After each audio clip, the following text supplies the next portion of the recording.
Setting getting नहीं होने देंगे तो नहीं होने देंगे। जो पढ़ेगा वही नौकरी करेगा और जो पढ़ेगा वही बढ़ेगा, और इससे ज़्यादा कुछ नहीं करेंगे आप लोग। जोहार दोस्तों, और आज हम लोग बात करेंगे कि सेटिंग गेटिंग, गरीब का बच्चा नौकरी नहीं करेगा।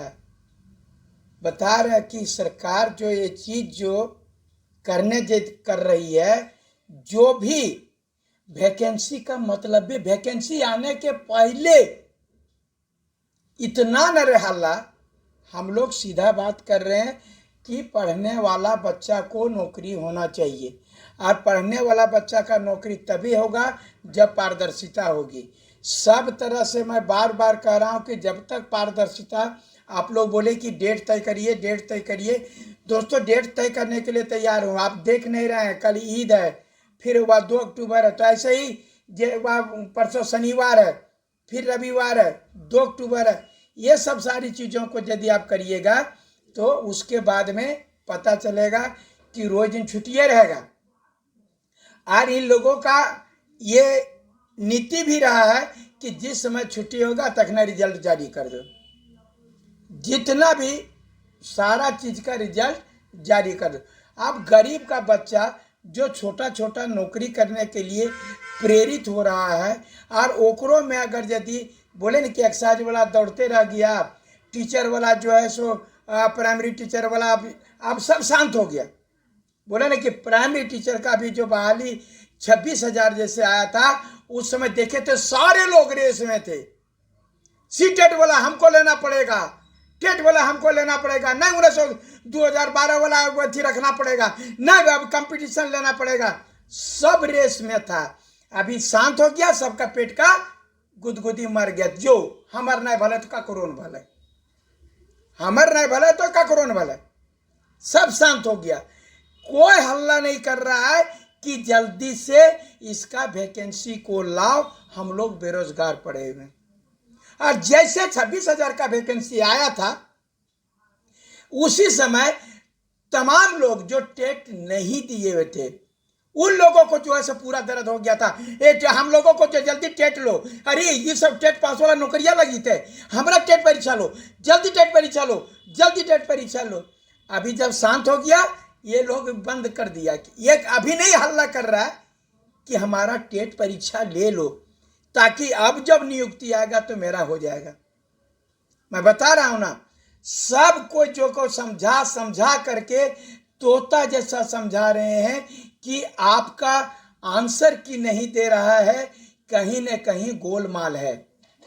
आंसर की नहीं दे रहा है दोनों का, मैं बता रहा हूं ना ही आपका लैब असिस्टेंट का। कुछ लोग हमारी आलोचना कर रहे हैं।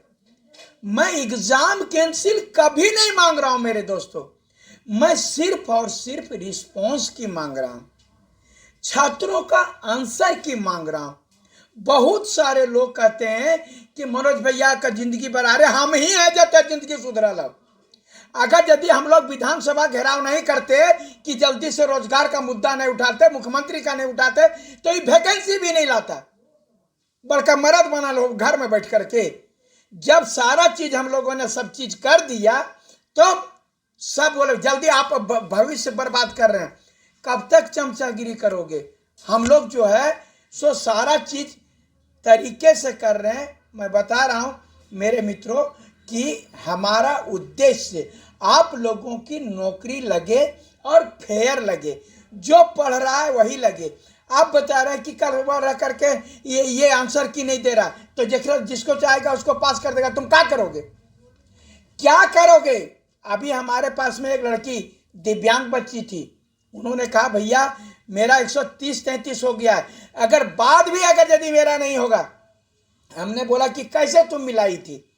बोल दिव्यांग को 2 घंटा ज्यादा समय दिया जा रहा था, जिसके कारण हमने उतना देर में सारे प्रश्नों को भी लिख लिया, ऑप्शन सहित लिख लिया भैया।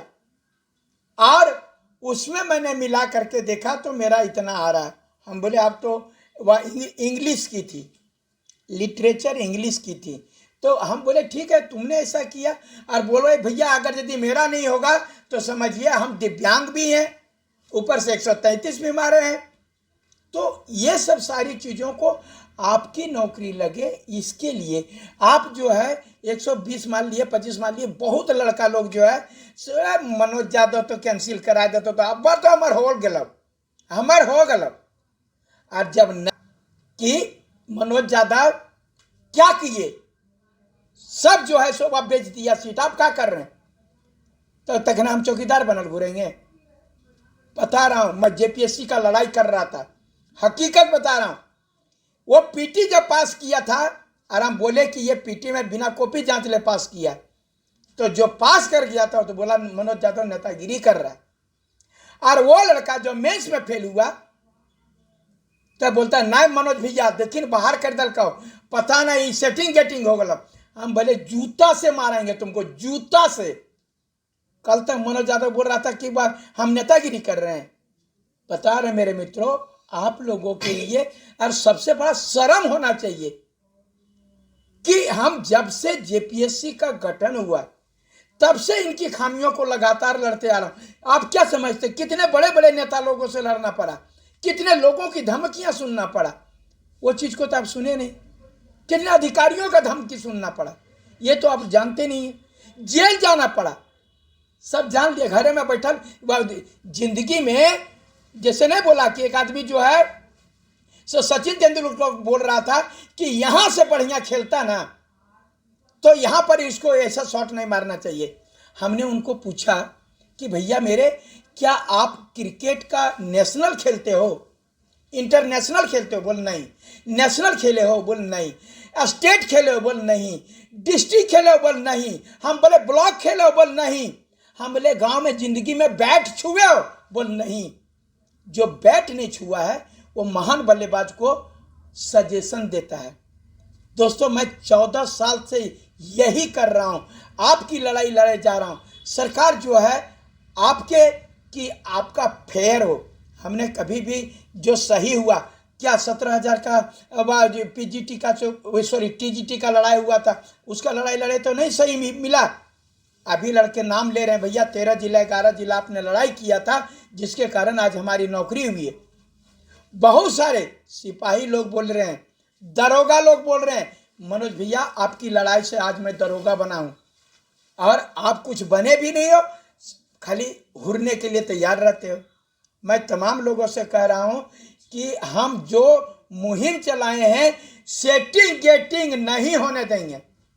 सेटिंग गेटिंग नहीं होने देंगे तो नहीं होने देंगे। जो पढ़ेगा वही नौकरी करेगा और जो पढ़ेगा वही बढ़ेगा, और इससे ज्यादा कुछ नहीं करेंगे। आप लोग मेरा साथ दीजिए। धन्यवाद।